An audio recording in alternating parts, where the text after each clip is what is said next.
स्वागत है दोस्तों स्टडी फॉर यूपीएससी में। हम लोग यूपीएससी प्रीलिम्स को लेकर कुछ इम्पोर्टेंट टॉपिक वाइज स्टडी कर रहे हैं। तो आज हम लोग हिस्ट्री का देखेंगे, जिसमें पहला चीज़ हम लोग देखने जा रहे हैं राजराज चोल और राजेंद्र चोल प्रथम के बारे में। देखिए, पहले राजराज चोल के बारे में देखते हैं कि जब 985 ईस्वी में परांतक द्वितीय, जिसको सुंदर चोल भी कहते हैं, वो जब मृत्यु हो जाती है तो उसके बाद इसका पुत्र यानी सुंदर चोल का पुत्र, जिसका नाम है अरिमोली वर्मन, इसका उपनाम है आपको राजराज प्रथम, शासक बना। तो परांतक द्वितीय के बाद आपको राजराज प्रथम जो है आपको शासक बनता है। ठीक है। दूसरा बात इसके बारे में ध्यान रखिएगा कि एक अभिलेख है जिसका नाम है तंजौर अभिलेख। यानी किससे संबंधित है तंजौर अभिलेख? तो राजराज प्रथम से। इस तंजौर अभिलेख में आपको उसके युद्ध अभियान का चर्चा है, राजराज प्रथम के युद्ध अभियान का चर्चा है, जिसमें बताया है कि केरल जो कि त्रिवेंद्रम है उस समय में एक चेर शासक हुआ करता था जिसका नाम है भास्कर रविवर्मन। इसको पराजित करता है और वहाँ के चेर नौसेना यानी चेर नौसेना को पराजित करता है। ठीक है। और इस उपलक्ष्य में कंडालुर सालैक कलमरूत की, ये बहुत बड़ा है, देख लीजिएगा, सालैक कलमरूत की उपाधि धारण करता है। सिंपल बात देखिए, राजराज चोल के बारे में कहा जाता है इसने चेर शासक भास्कर रविवर्मन को पराजित किया, या तो ये दे सकता है, नहीं तो कहेगा कि इसने त्रिवेंद्रम के चेर नौसेना को पराजित किया। ठीक है। तो ये हम लोग कहेंगे सही बात है। दूसरा बताता है तंजौर अभिलेख में ही कि इसने श्रीलंका को भी जीता और मालदीव को भी जीता। ठीक है।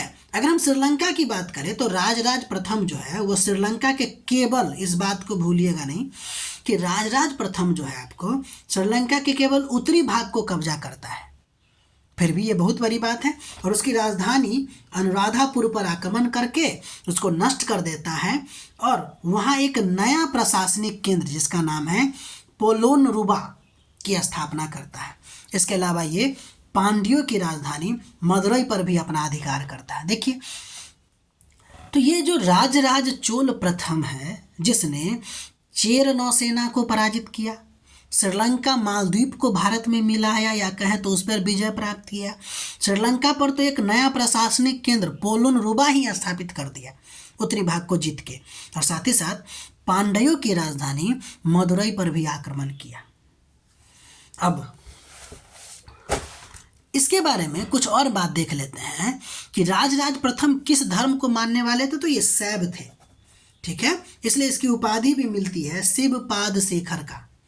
ठीक है। इसके अलावा तंजौर में इसने बृहदारेश्वर शिव मंदिर, राजराजेश्वर मंदिर का निर्माण करवाया। बहुत बेबी आई, ये यूनेस्को विश्व धरोहर स्थल में भी शामिल है आपको। अब देखिए, अब हम राजेंद्र चोल की बात करते हैं। अपने पिता के जैसा ही साम्राज्यवादी शासक है। इसने बंगाल के शासक महिपाल को पराजित किया और भी बहुत सारे शासक को पराजित किया, उत्तर पूर्वी राजा को, और कहा कि भाई आप लोग गंगा जल से भरे कलश हमारे यहाँ लेके आइए। ठीक है। और उसने अपनी राजधानी का नाम गंगईकोंडचोलपुरम भी रखा था। ठीक है। और वहाँ पर उस तालाब में पानी को एकत्रित किया और फिर उसका नाम दिया उस तालाब का चोलगंग। ठीक है। इसलिए इसकी उपाधि नाम है गंगईकोंडचोल। ठीक, उपाधि राजेंद्र चोल प्रथम का। और साथ ही साथ इसके पिता ने उत्तरी भाग का कब्जा किया था ना, ये पूरे श्रीलंका का कब्जा कर लिया, यानी कि समस्त श्रीलंका को चोल साम्राज्य में मिला लिया। यानी कि चोल साम्राज्य कहाँ तक फैला हुआ था? तो भारत में तो फैला ही हुआ था, इसके अलावा मालदीव में और श्रीलंका में भी फैला हुआ था। ठीक है भाई, आगे बढ़ते हैं। अगला नंबर हम लोग देखते हैं 1 नवंबर 1858 को जारी महारानी की उद्घोषणा।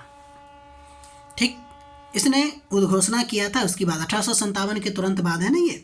इस उद्घोषणा को पहली बात तो देख लीजिए कि लॉर्ड कैनिंग ने इलाहाबाद में पढ़ा था।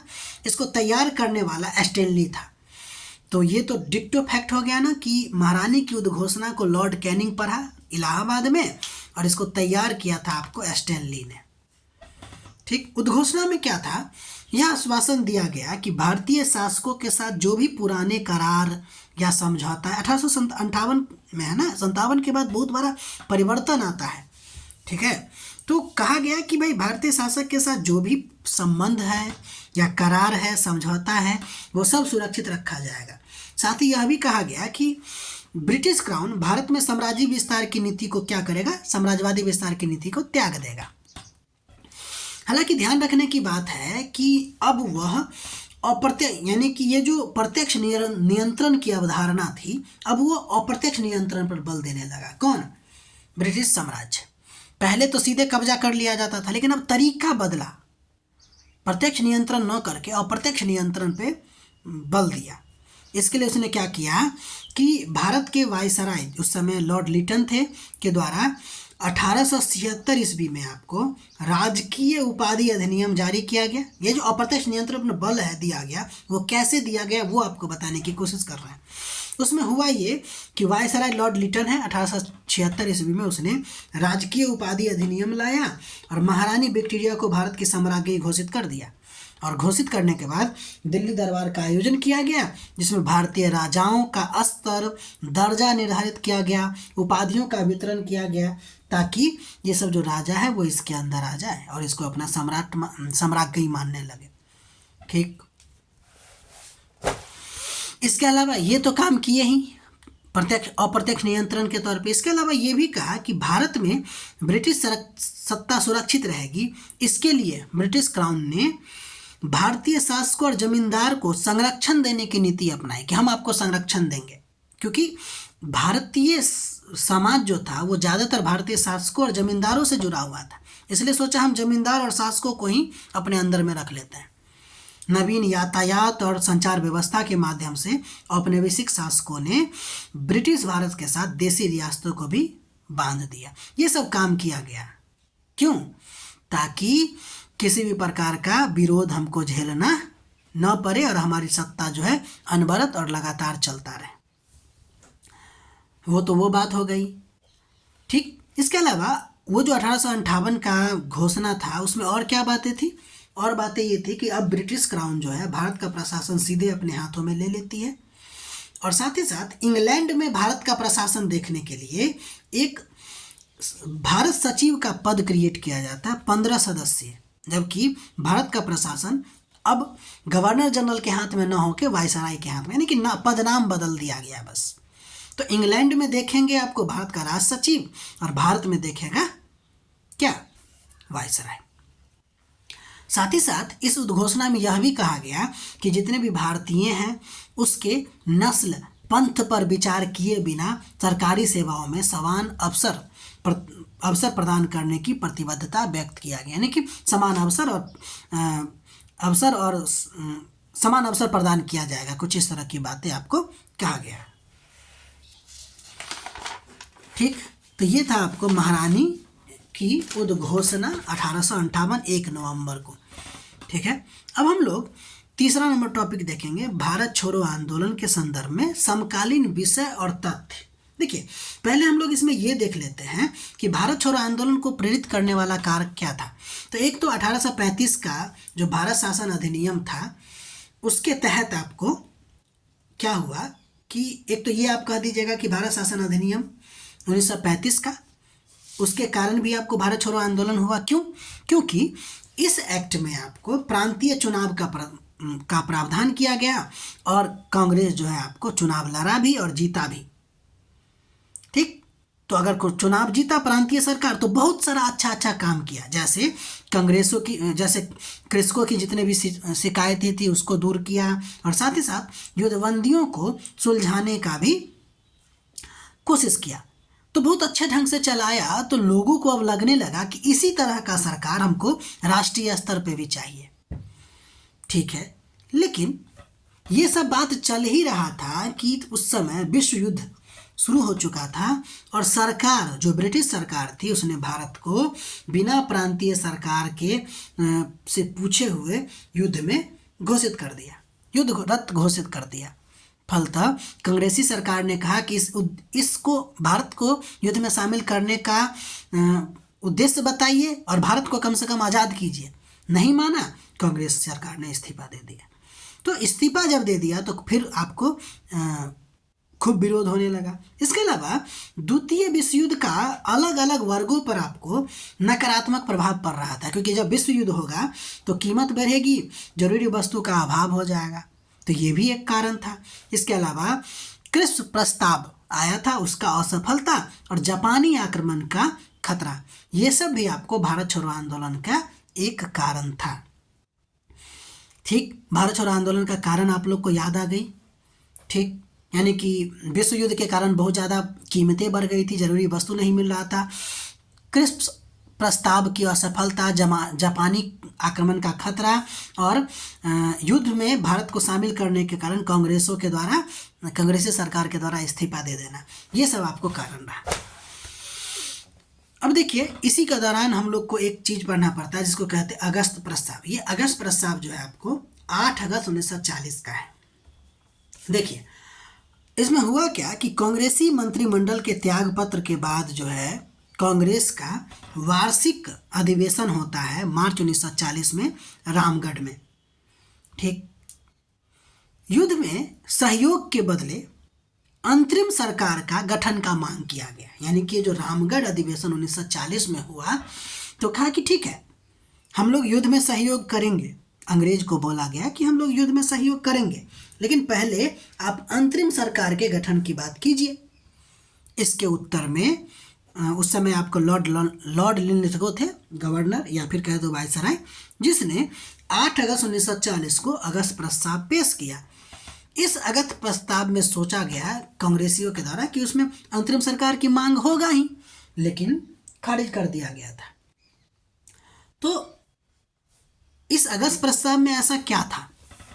तो अगस्त प्रस्ताव की प्रावधान की अगर बात कीजिएगा तो ये था कि युद्ध के बाद प्रतिनिधि मूलक संविधान निर्मात्री संस्था की स्थापना। इस बात को ध्यान रखिएगा कि अगर कहा जाएगा संविधान निर्माण संस्था की बात जो है वह अगस्त प्रस्ताव में मान लिया गया था तो हम लोग कहेंगे यस, ठीक है। लेकिन मांग किया गया था अंतरिम सरकार की भी, वो नहीं माना गया। इसके अलावा एक युद्ध सलाहकार परिषद की स्थापना होगी, वायसराय कार्यकारिणी परिषद का विस्तार किया जाएगा, भारत का शासन किसी ऐसे समुदाय को नहीं सौंपा जाएगा जिसका विरोध कोई प्रभावशाली वर्ग कर रहा है। तो ये सब प्रावधान थे अगस्त प्रस्ताव में। मांगा कुछ और गया, दिया कुछ और गया, प्रस्ताव को कांग्रेसियों ने अस्वीकार कर दिया। ठीक, अगस्त प्रस्ताव के बाद क्रिप्स मिशन आपको आता है। तो क्रिप्स मिशन के बारे में देखिए, मार्च 1942 में उस समय के तत्कालीन मंत्री चर्चिल थे, पीएम चर्चिल थे, चर्चिल की सरकार ने भारतीय नेताओं से वार्ता के लिए, बातचीत करने के लिए स्टैनफोर्ड क्रिप्स के अधीन एक मिशन भेजा। ये जो मिशन भेजा है उसके पीछे कारण भी पूछा जाता है। तो इसके पीछे कारण विश्व युद्ध तो चल ही रहा है। तो उस दौरान हो ये रहा है कि दक्षिण पूर्वी एशिया में ब्रिटिश सरकार का पांव उखड़ रहा है और ब्रिटेन पर भारत से समझौता करने के लिए मित्र राष्ट्रों का दबाव भी बढ़ रहा है। इस सब के वजह से आपको क्या हो रहा है कि ब्रिटिश ने मजबूर होकर क्रिप्स मिशन भेजा और उस समय के प्रधानमंत्री आपको चर्चिल थे। इसमें प्रावधान था युद्ध के पश्चात भारत को डोमिनियन स्टेट दिया जाएगा। अब यहाँ पे आपको भारत की आज़ादी की बात हो रही है और यहाँ पे डोमिनियन स्टेट की बात कर रहा है, ठीक है। भारत में एक संविधान सभा का गठन किया जाएगा पूरी तरह से भारतीयों के द्वारा। साथ तो गांधी जी ने यानी कि समझिए कि क्रिप्स प्रस्ताव को मुस्लिम लीग और कांग्रेस दोनों ने मना कर दिया, क्योंकि इधर कांग्रेस ने कहा कि भाई ये पोस्ट डेटेड चेक है, गांधी जी के द्वारा कहवाया। इसके अलावा मुस्लिम लीग ने क्यों अस्वीकार कर दिया? क्योंकि इसमें पाकिस्तान की मांग की जो बात थी वो था ही नहीं, इसलिए दोनों तरफ से ये मना कर दिया गया। ठीक, इसी दौरान आपको व्यक्तिगत सत्याग्रह 17 अक्टूबर 1940 को ही चलता है, ये भी देख लेते हैं। असहयोग आंदोलन के दौरान का ही घटना है ये सब, इसलिए हम देख रहे हैं ये सब। अरे ये भारत छोड़ो आंदोलन के दौरान से पहले या बाद की ही घटना है ये सब। तो व्यक्तिगत सत्याग्रह की जब हम बात करते हैं तो 17 अक्टूबर 1940 को होता है और यह जो है आपको गांधी की विचारधारा पर आधारित सत्याग्रह था। ध्यान दीजिएगा, व्यक्तिगत सत्याग्रह का उद्देश्य क्या था? उद्देश्य यह था कि वैश्विक स्तर पर बताना था कि सेकेंड वर्ल्ड वॉर में भारतीय जनता ब्रिटिश सरकार के साथ नहीं है। कहा था ना कि हम लोग साथ देंगे, अंतरिम सरकार की स्थापना करवाइए, नहीं दिया गया अगस्त प्रस्ताव में। तो भाई कहा कि ये चलाओ व्यक्तिगत सत्याग्रह और कहो पूरे विश्व समुदाय को कि हम लोग भारतीय जनता ब्रिटिश सरकार के साथ नहीं है। यह जो सत्याग्रह आपको पवनार आश्रम से चला था, पहला सत्याग्रही विनोबा भावे, दूसरा आपको जवाहरलाल नेहरू, तीसरा आपको ब्रह्मदत्त। ठीक, कहा जाता है कि इस सत्याग्रह में लगभग 25,000 सत्याग्रही जेल गए। उद्देश्य क्या था? बताना था कि सेकेंड वर्ल्ड वॉर में भारतीय जनता साथ नहीं है। इस आंदोलन को कभी कभी दिल्ली चलो आंदोलन भी कहा जाता है। ठीक है, इस बात को ध्यान रखिएगा। चलिए एक और चीज़ देखते हैं। इसमें एक टर्म आता है हवलदार, गांटीदार या मंडल। देखिए, ये हम आपको डायरेक्ट बता सकते थे कि ये आपको प्रभावशाली किसानों का समूह था, लेकिन हम चाह रहे हैं कि इसके पीछे का पूरा हिस्ट्री जानिए। तो हिस्ट्री कुछ इस तरह से जुड़ा हुआ है कि सन 1793 ईस्वी में इस्तमरारी या अस्थाई बंदोबस्त व्यवस्था आपको लागू होती है कर्नवालिस के द्वारा। कर्नवालिस ने अपने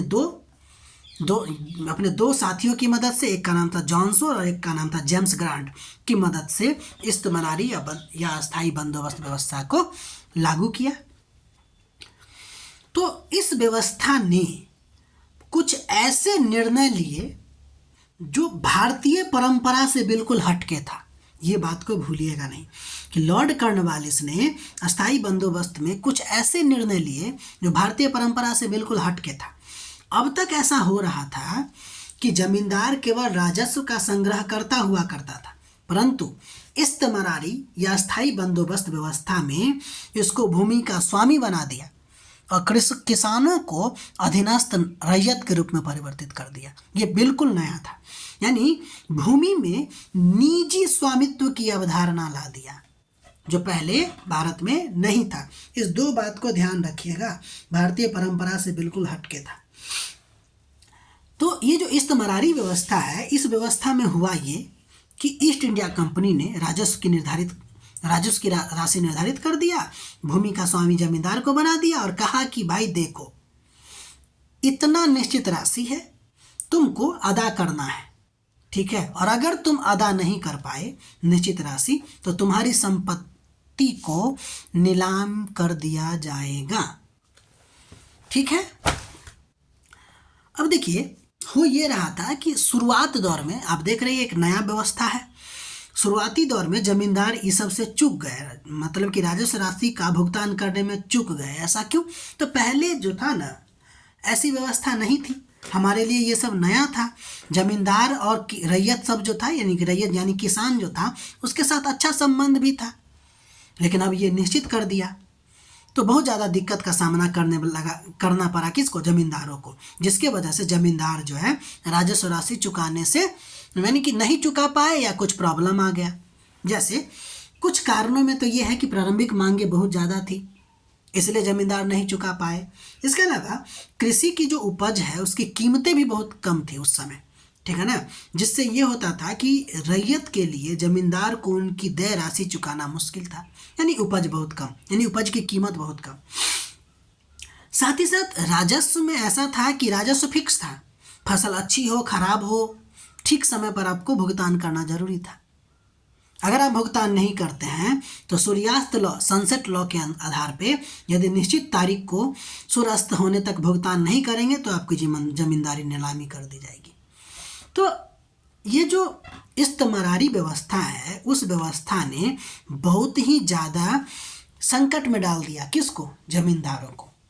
हालांकि कुछ और भी कारण हैं, जिसमें जमींदारों की जो नीलामी होती थी उसके पीछे कुछ और भी कारण है कि वो लोग अपना मौज मस्ती में भी लग जाता था, घर बनाने में खर्चा कर देता था या जानबूझ के चुकाता ही नहीं था। और भी कारण है, लेकिन मेन कारण हमको ये भी ध्यान रखना है, जो आपको 3 बातें बताया गया है।